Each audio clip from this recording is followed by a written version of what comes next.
Hello दोस्तों, मेरा नाम है अभिषेक मिश्रा। आज हम बात करेंगे mutual fund distributor certification examination के चैप्टर 9 इन्वेस्टर सर्विसेज के पार्ट 2 के बारे में। चलिए मूव करते हैं पहली स्लाइड पे।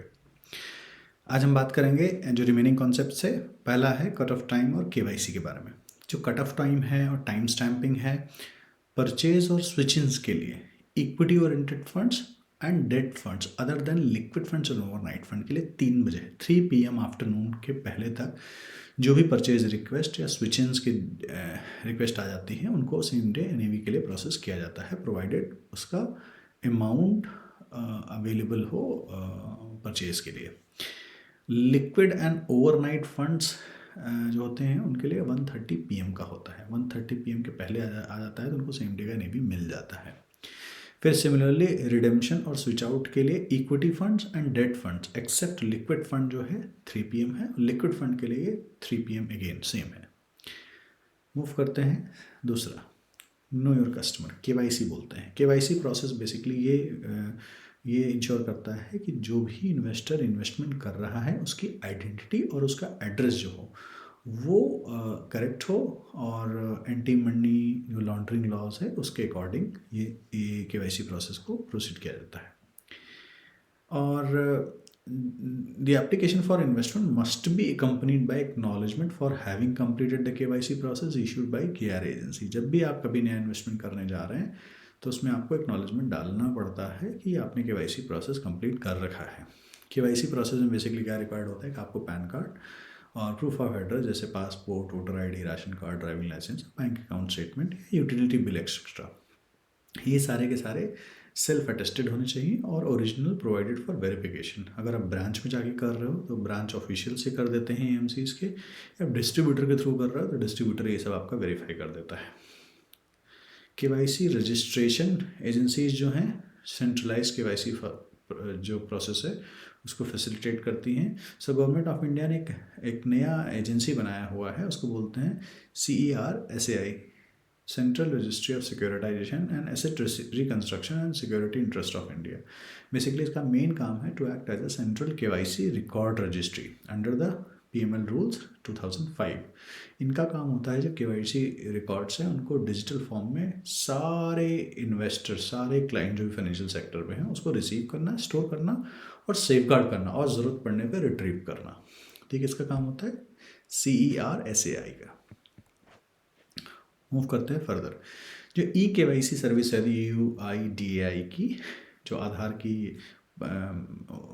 आधार सर्विसेज प्रोवाइड करती है ऑर्गेनाइजेशन, तो ये UIDAI ने लॉन्च किया था KYC for KYC verification. But इसकी सर्टेन लिमिटेशन है दैट 50,000 पर AMC पर ईयर तक का इन्वेस्टमेंट KYC पर्सन का किया जा सकता है। तो बेसिकली इस जो किसी भी इन्वेस्टर का अगर उसकी बायोमेट्रिक फिंगर लेकर के उसका KYC किया जाता है तो उसको सफिशिएंट प्रूफ माना जाता है कि ये पर्टिकुलर पर्सन जो है वो KYC उसका प्रोसेस सही है। बट इसमें एक लिमिट डाली गई है क्योंकि कई बार गड़बड़ियाँ हो सकती हैं। और जो भी एंटिटीज़ हैं सिक्योरिटी मार्केट में जो आधार ऑथेंटिकेशन ले सकती हैं उनको as a KYC user agency KUA बोलते हैं। KUA को UIDAI के साथ रजिस्टर होना पड़ता है। विदाउट रजिस्टर वो लोग नहीं कर सकते हैं। और जो भी सेबी रजिस्टर्ड इंटरमीडियरीज हैं, म्यूचुअल फंड डिस्ट्रीब्यूटर हैं, जो आधार ऑथेंटिकेशन सर्विसेज KUAs के थ्रू लेने चाहते हैं उनको KUAs के साथ एग्रीमेंट करना पड़ता है और UIDAI के साथ एज अ सब KUA रजिस्टर कराना पड़ता है।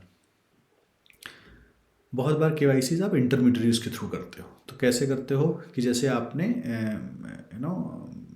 आप कोई म्यूचुअल फंड डिस्ट्रीब्यूटर है, वो आपके बिहाफ पे वो आपको सर्टिफाई करता है कि उसने आपके सारे डॉक्यूमेंट्स देख लिए हैं, आपको सामने बैठ के मिल लिया है, दैट पर्सन इज़ रियल, उसका फ़ोटो मैच करता है KYC डॉक्यूमेंट्स के हिसाब से, या उसकी आइडेंटिटी मैच करती है और उसका एड्रेस मैच करता है। एक बार वो सेटिस्फाइड होता है तो वो वेरीफाई कर सकता है कि हाँ इस बंदे का KYC हो गया है। वो सारे डॉक्यूमेंट्स को लेकर के, एप्लीकेशन फॉर्म को लेकर के AMCs के पास ऑन कर सकता है। जब भी when investor choose to hold the units in demat form or for applicants who choose and invest through stock exchange infrastructure, the KYC performed by the DPs will be considered in compliance with the KYC norms. बिल्कुल सही है. For NRIs जो है PAN is a sole identification number, तो उनको जो होता है अपनी पासपोर्ट की कॉपी और जो ओवरसीज एड्रेस प्रूफ होता है जो कि वहाँ का हो सकता है यूटिलिटी बिल, यहाँ वहाँ का जो भी टैक्स आइडेंटिफिकेशन का नंबर होता है उसके किसी आईडी पे प्रूफ हो, उसको एक्सेप्ट किया जाता है. और फाटका का जो रिक्वायरमेंट है उससे कंप्लाई करने के लिए और जो सीआरएस की प्रोविजंस है उससे कंप्लाइंस करने के लिए म्यूचुअल फंड्स को बेसिकली जो भी फाटका के थ्रू लोगों ने अपनी डिटेल्स दी हैं उन सबको यूएस इंटरनल रेवेन्यू सर्विसेज को या इंडियन टैक्स अथॉरिटीज़ को फर्दर भेजने के लिए वो इन्फॉर्मेशन लेनी पड़ती है हर एक इन्वेस्टर से, स्पेशली जो कि आउट ऑफ इंडिया बेस्ड है. फिर फाटका में बेसिकली क्या है, मैंने पहले भी बात किया था पिछली वीडियो में, जो citizenship, nationality, place of birth, tax residency other than India है उनको ये सर्टेनली प्रोवाइड करना पड़ता है.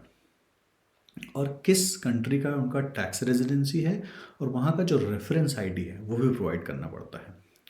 एक बार इन्वेस्टर को आइडेंटिफाई कर लिया गया है कि इस रेगुलेशन में आता है तो जो उसका इंटायर इन्वेस्टमेंट वैल्यू है ऑल फोलियोस का उन सबको रिपोर्ट करना पड़ता है. और उस इन्वेस्टर की आइडेंटिटी, उसके डायरेक्ट और इनडायरेक्ट बेनिफिशरीज कौन है, कंट्रोलिंग पर्सन्स कौन है, मान लीजिए माइनर है और उसके पीछे गार्जियंस हैं, तो उन सब का इन्फॉर्मेशन को रिपोर्ट करना पड़ता है. और जैसे ही इन्वेस्टर के स्टेटस में कोई भी चेंज होता है वो इन्वेस्टर को विद इन 30 डेज में म्यूचुअल फंड को प्रोवाइड करना पड़ता है. बात करते हैं स्विच के बारे में. स्विच बेसिकली क्या होता है, एक फंड से दूसरे फंड में इन्वेस्ट करना. तो जिस स्कीम से आप निकाल रहे हो पैसा वो स्विच आउट हो गया और जिस स्कीम में जा रहे हो उसकी ट्रांजैक्शन को हम स्विच इन बोलेंगे. तो switch in and switch outs are type of switch. तो एक जगह से आप एग्जिट करके दूसरी जगह एंट्री कर रहे हो, तो एक जगह के लिए सेल हो गई, दूसरी के लिए परचेज हो गई. अब एक और कॉन्सेप्ट होता है जिसको बोलते हैं सिस्टमैटिक इन्वेस्टमेंट. आपने सिप का बहुत नाम सुना होगा. सिप में बेसिकली क्या होता है, सिस्टमैटिक इन्वेस्टमेंट प्लान, जिसमें आप रेगुलरली एक सर्टेन इंटरवल्स में इन्वेस्टमेंट करते हो किसी फंड में, है ना. तो जनरली मंथली जो फ्रीक्वेंसी है बहुत ही पॉपुलर है. लोग जनरली मंथली सर्टेन अमाउंट एक किसी फंड में हर बार इन्वेस्ट करते रहते हैं. इससे क्या होता है, आपका जो कॉस्ट ऑफ एक्वायरिंग यूनिट है वो एवरेज आउट हो जाता है, तो आपका रिस्क थोड़ा रिड्यूस हो जाता है. फिर एक दूसरा कॉन्सेप्ट होता है सिस्टमैटिक विड्रॉल प्लान. इसमें बेसिकली क्या है, आप जो सिप में पैसा डाल रहे हो एग्जैक्टली वही काम आप रिडेम्पशन के लिए कर रहे हो. मतलब सिस्टमैटिकली हर महीने की 5 तारीख, 2 तारीख, 3 तारीख को आप सर्टेन अमाउंट या एक वेरिएबल अमाउंट अपने एग्जिस्टिंग किसी म्यूचुअल फंड वैल्यू से आप उतना पैसा हर महीने, वीकली या हाफ ईयरली, क्वार्टरली निकालो. उसको SWP बोलते हैं. तो सिप में आप पैसा डाल रहे थे, SWP में आप पैसा निकाल रहे हो. और एक तीसरा कॉन्सेप्ट होता है STP. ये इन दोनों का कॉम्बिनेशन है, सिप और SWP का. कैसे, सिस्टमैटिक ट्रांसफर प्लान में सब में देखो जो बीच वाला वर्ड है वही इंपॉर्टेंट है. इन्वेस्टमेंट, विड्रॉल और STP में ट्रांसफ़र. तो ट्रांसफ़र का मतलब हुआ एक फंड से दूसरे फंड में ट्रांसफ़र करना. तो एक फंड से निकला है तो मतलब विड्रॉल, SWP का फीचर आया. बट दूसरे फंड में गया है तो वहाँ इन्वेस्ट हुआ है तो SIP का फीचर हुआ. तो इसको कंबाइन करके STP का फीचर बोलते हैं. तो STP एक स्कीम से, एक फंड से दूसरे स्कीम में होता है. तो जो जहाँ से स्टार्ट पैसा निकलता है उसको सोर्स स्कीम बोलते हैं, जिस दूसरी स्कीम में जाता है उसको टारगेट स्कीम बोलते हैं. जनरली जो लोग STP लॉन्ग टर्म के लिए करते हैं वो बेसिकली किसी डेट बेस्ड फंड से या लिक्विड फंड से इक्विटी बेस्ड फंड में किया जाता है. इसका आप रिवर्स भी कर सकते हो, बट इसका मेन बेनिफिट तभी आपको मिलता है जब आप एक, मान लीजिए मार्केट आज की डेट में बहुत हाई है, तो आप क्या करो, आप ये सारा पैसा लेकर के किसी लो ड्यूरेशन फंड में, लिक्विड फंड में या मनी मार्केट फंड में डाल दो और अगले 2 से 3 साल में, या आप कंजर्वेटिव हाइब्रिड फंड में डाल दो और फिर वहाँ से आप साल, 2 साल या 3 साल के पीरियड में पैसा धीरे धीरे धीरे हर महीने छोटा छोटा अमाउंट करके पूरा पैसा ट्रांसफ़र कर दो इक्विटी में. उससे आपका रिस्क मैनेज हो जाता है. तो ये बहुत इंपॉर्टेंट टूल है तीनों. सिप टॉपअप फैसिलिटी में क्या होता है कि आपकी सिप एक फिक्स चल रही 4,000 रुपये की, फिर आप उसको क्या कर सकते हो, उसको टॉपअप कर सकते हो. आप जब मन में आए तब भी जाके टॉपअप कर सकते हो, या आप उसमें बोल सकते हो हर साल मेरा 10% को टॉपअप कर दो, है ना. आप सिर्फ अमाउंट कितना करना है ये भी कर सकते हो, परसेंटेज भी कर सकते हो, और किस इंटरवल पे करना है ये भी कर सकते हो। Triggers, an investor can book profits by specifying that units would be repurchased if the market reaches a particular level. Simple, trigger का मतलब वो मार्केट बहुत हाई चला जाए तो आप बोलो यार हाँ मेरा पैसा बहुत बढ़ गया है, इसमें से कुछ पैसा निकाल लो या इसको कुछ कहीं ट्रांसफ़र कर दो, उसको ट्रिगर मतलब सर्टेन जब कंडीशन आ जाए तो ये ट्रांजैक्शन ट्रिगर करो, है ना। और जब मार्केट बहुत नीचे चला जाए तो उस केस में क्या करो, आपका डेट में फंड है तो बोलो इसको इक्विटी में मूव कर दो, है ना। इस तरह के सर्टेन इवेंट्स के बेसिस पे कुछ ट्रांजैक्शन को ट्रिगर करना, उसको ट्रिगर्स बोलते हैं। नॉमिनेशन के बारे में बात करते हैं। नॉमिनेशन बेसिकली जो है हर इन्वेस्टर को स्पेशली कमिंग ईयर से, इस ईयर से 2024 से ये मैंडेटरी हो जाएगा कि आपको नॉमिनेशन देना ही देना है, और मैक्सिमम 3 नॉमिनेशन दिए जा सकते हैं। और अगर मल्टीपल नॉमिनीज हैं तो उन सबका जो परसेंटेज होल्डिंग है वो 100% होना चाहिए सम। और अगर परसेंटेज क्लियरली डिफाइन नहीं है तो जो भी नॉमिनेशन है वो इक्वली हो जाएगा। अगर एक है तो 100%, 2 हैं तो 50%, अगर 3 है तो 33.33 से 30.33 ऐसे करके तीनों को इक्वल हो जाएंगे। Only individual investor can make a nomination. Investors by minors can not have a nomination, क्योंकि जो माइनर्स हैं उसमें गार्जियन ही उसका नॉमिनी हो जाता है, और पावर ऑफ अटॉर्नी होल्डर जो है वो भी नॉमिनेशन नहीं दे सकता है। मूव करते हैं plays and lane of units. तो बेसिकली क्या होता है, जब आपने म्यूचुअल फंड में कर रखा है, आप उस अकाउंट स्टेटमेंट को या उस होल्डिंग को एज अ प्लेज कर सकते हो बैंक्स में, NBFCs में, to lend money against your units, है ना। तो ये जो यूनिट्स होती हैं इसको एज अ सिक्योरिटी यूज़ किया जाता है फॉर लोन पर्पस।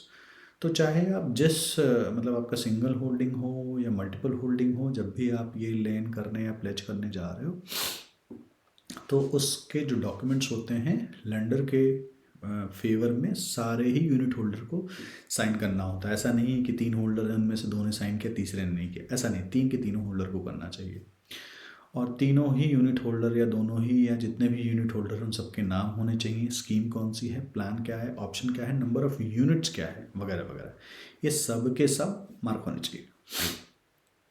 और अगर नॉन इंडिविजुअल एंटिटी है तो उसको एक बोर्ड रेजोल्यूशन डालना पड़ता है कि हम अपनी इस यूनिट्स को प्लेज कर रहे हैं। और एक बार ये यूनिट्स प्लेज हो जाए तो यूनिट होल्डर जो है ना वो यूनिट को सेल कर सकता है ना स्विच कर सकता है ना, जब तक कि प्लेजी एक written no objection to release the pledge नहीं देता है। मतलब आपने किसी बैंक से लोन लिया हुआ है अपनी यूनिट्स को प्लेज करके, जब तक बैंक नो ऑब्जेक्शन नहीं लिख के लिखित रूप से नहीं देगा तब तक म्यूचुअल फंड कंपनी प्लेज को रिलीज नहीं कर सकती। नेक्स्ट आते हैं डीमैट अकाउंट पे। डीमैट अकाउंट बेसिकली डीमैटेरियलाइजेशन का शॉर्ट फॉर्म है बेसिकली। जबकि जनरली आपके जो इन्वेस्टर्स के रिकॉर्ड होते हैं फिजिकल फॉर्म में होते हैं, पेपर के फॉर्म में होते हैं, जब उनको डिजिटल रिकॉर्ड में कन्वर्ट कर दिया जाता है तो उसको डीमैट बोलते हैं। तो आज की डेट में जैसे शेयर्स को होल्ड करना डीमैट फॉर्म में ही मैंडेटरी है, जबकि म्यूचुअल फंड के केस में ऐसा नहीं है। इधर आप चूज़ करते हो डीमैट के थ्रू या आप चूज़ कर सकते हो फिजिकल के थ्रू। और इस फैसिलिटी को अगर किसी को अवेल करना है डीमैट फैसिलिटी को इन्वेस्टर्स को, तो उसको एक डीपी के साथ एक डीमैट अकाउंट खोलना पड़ता है ना। और the access of demat facility for mutual fund investor has increase NSE and Bombay stock exchange making available screen based platform for purchase and sale of mutual funds की। लास्ट टॉपिक है demat के बारे में फर्दर। म्यूचुअल फंड्स जो है investors को option देना चाहिए, देते हैं, इट इज़ मैंडेटरी नाउ कि आप डीमैट में रखना चाहते हो या फिजिकल फॉर्म में। The mutual fund has to obtain an ISIN for each option of a scheme and make the information available in all account statements sent to investor, है ना। कि हर एक स्कीम का जो म्यूचुअल फंड ऑफर कर रहा है डीमैट में, उनको उसका एक आईसिन क्रिएट करना पड़ता है, क्योंकि डीमैट में जब आप होल्ड करते हो तो आप एज अ सिक्योरिटी होल्ड करते हो, और सिक्योरिटी को आइडेंटिफाई करने का तरीका होता है आईसिन, इंटरनेशनल सिक्योरिटी आइडेंटिफिकेशन नंबर बोलते हैं इसको। तो डीमैट फैसिलिटी है ये, इसको इनिशिएट कौन कर सकता है, म्यूचुअल फंड। वो किसी डिपॉजिटरी के साथ, NSDL के साथ या CDSL के साथ टाई अप करके उसको डीमैटेरियलाइज कर सकती है। तो इसमें बहुत सारे बेनिफिट हैं इन्वेस्टर्स को, जैसे उनको कम पेपर वर्क करना पड़ता है, और अगर कोई बोनस या राइट्स आता है तो उनके अकाउंट में, डीमैट अकाउंट में डायरेक्टली चला जाता है। और एड्रेस या कोई और डिटेल जो अपडेट होनी है आप उसको सिर्फ और सिर्फ डीपीज को दे सकते हो। अदरवाइज आपको हर म्यूचुअल फंड कंपनी में वो अलग अलग प्रोवाइड करना पड़ता है। Consolidate all investments into mutual funds, direct equity, debentures and others under one account. So आपको जितने भी इन्वेस्टमेंट हैं आप सब उसको एक जगह कंसोलिडेट कर सकते हो। आज के वीडियो में इतना ही। अगर आपको वीडियो पसंद आया तो प्लीज़ लाइक एंड सब्सक्राइब। अगले वीडियो में मैं इसके क्वेश्चंस एंड आंसर्स लेके आऊँगा।